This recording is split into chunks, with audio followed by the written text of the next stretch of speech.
Types of joints in human body. According to the functional classification, that means according to the range of motion, we have synarthrosis, amphiarthrosis and diarthrosis.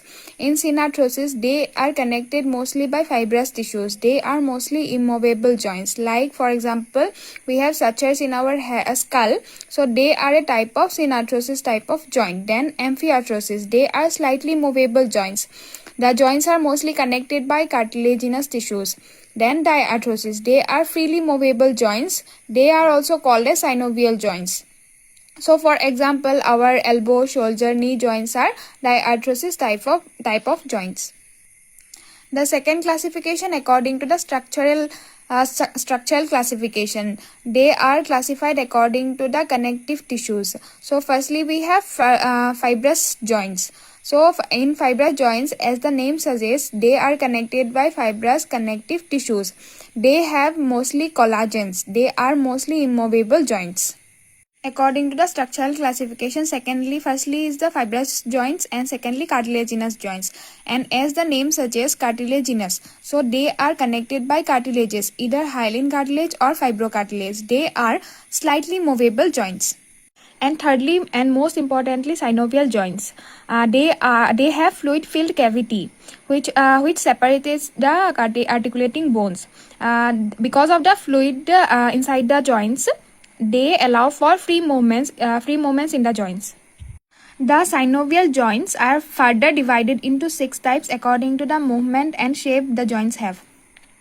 The 6 types of synovial joints are hinge joints, ball and socket joints, pivot joints, condylate joints, saddle joints, and gliding joints.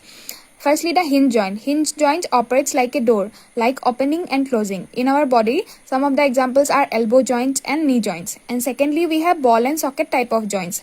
So in ball and socket type of joint, one bone. So for example, one bone forms the ball side and one bone forms the socket side. So one bone is convex and one bone is concave. So this type of joint is called an ball and socket type of joints.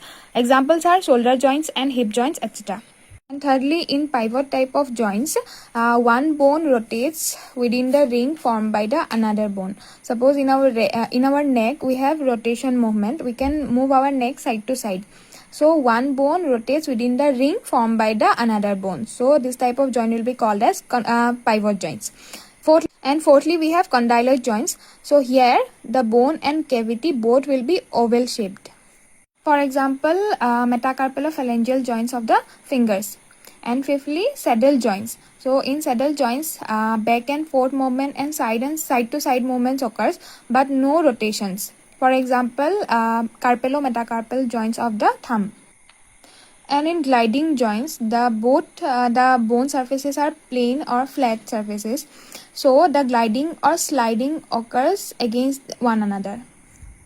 Some of the examples are the carpal between the wrist joints, the carpal bone joints. So again, let's revise. Hinge joint, like a door, only opening and closing. So as for example, elbow and knee joints. Ball and socket type of joints, they have convex surface and concave and convex surface. For example, shoulder and hip. And pivot joints, one bone rotates in the ring formed by the another bone. Like in atlantoaxial joints. Condylate joint, example, carpalo-metacarpal joint of the thumb. Saddle joints, both back and forth and side to side movement occurs, but no rotation, like metacarpalophalangeal joints of the fingers. And in gliding joints, the both bone surfaces are plain, so gliding and sliding occurs. For example, the carpal joints.